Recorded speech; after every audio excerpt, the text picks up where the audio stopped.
भगवान शिव और माँ पार्वती में क्यों हो गई थी लड़ाई।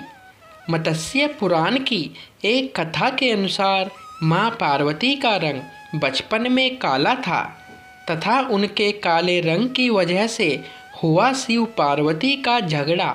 दरअसल उनके काले रंग होने के पीछे ब्रह्मा जी की एक लीला थी, जिसकी वजह से माँ काली बचपन में काले रंग की पैदा हुई थी।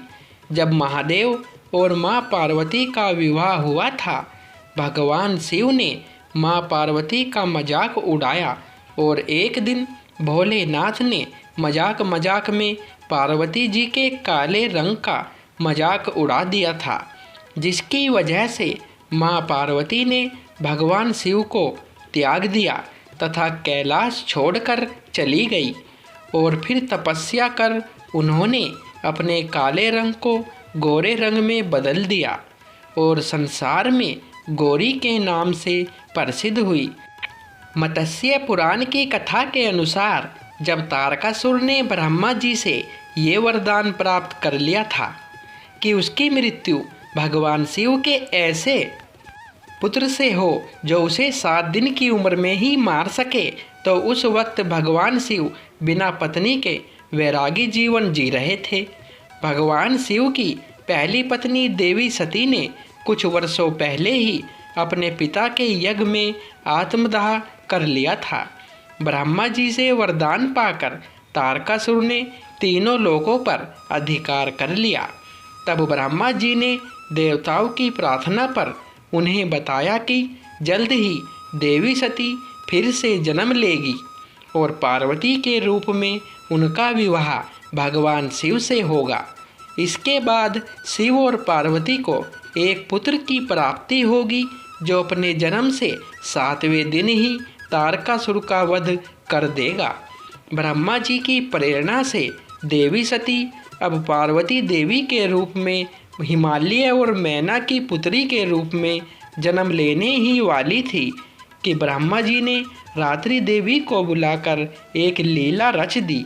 उन्होंने कालरात्रि देवी को आदेश दिया कि वो गर्भवती मैना के गर्भ में अंधकार रूप में प्रवेश कर जाए और जब उनकी संतान का जन्म हो तो वो उसे अपने प्रभाव से जब चाहे काले रंग की कर दे। देवी कालरात्रि ने ऐसा ही किया।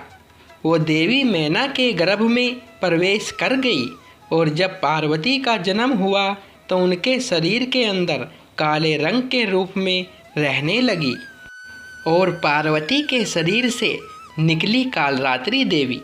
वैसे पार्वती देवी जन्म से गोरी थी, लेकिन देवी कालरात्रि जब चाहती उन्हें काले रंग की बना देती थी।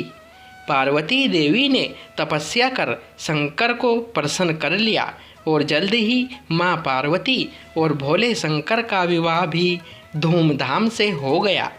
लेकिन एक दिन त्रिकालदर्शी भगवान शिव ने माँ पार्वती का मजाक उड़ाते हुए उन्हें काली कह दिया और कहा कि तुम अपने इस काले रंग की वजह से मेरे कर्पूर जैसे गोरे शरीर के पास आने लायक नहीं हो।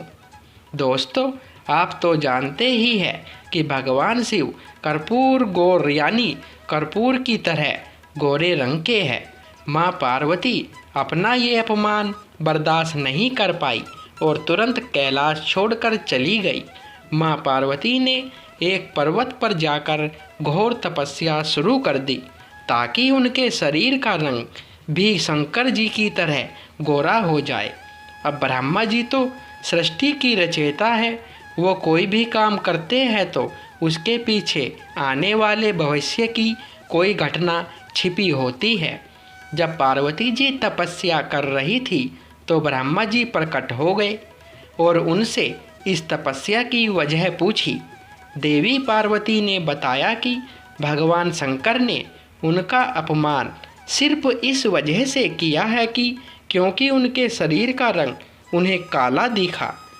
दोस्तों, हमने आपको पहले ही बताया है कि पार्वती भगवान शंकर को काले रंग की इसलिए दिख रही थी क्योंकि ब्रह्मा जी ने लीला कर पार्वती देवी के शरीर के अंदर कालरात्रि देवी का प्रवेश करा दिया था।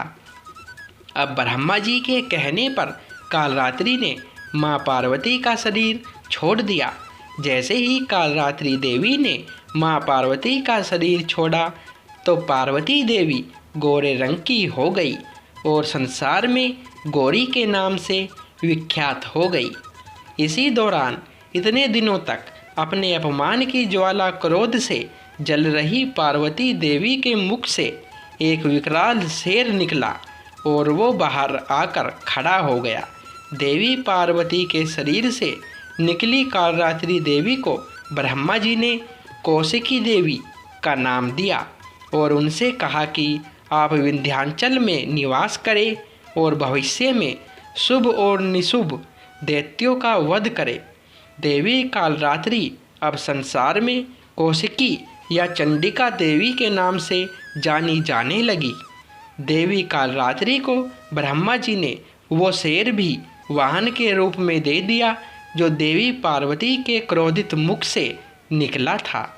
ब्रह्मा जी की लीला के पीछे यही बड़ी वजह थी कि वो भविष्य में पैदा होने वाले शुभ और निशुभ दैत्यों का वध कराने वाले थे।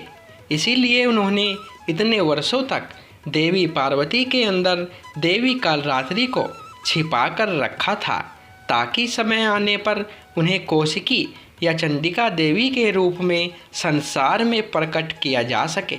दूसरी तरफ देवी पार्वती का शरीर अब पूरी तरह से गोरे रंग का हो चुका था और अब वो संसार में गौरी माँ के रूप में विख्यात हो गई।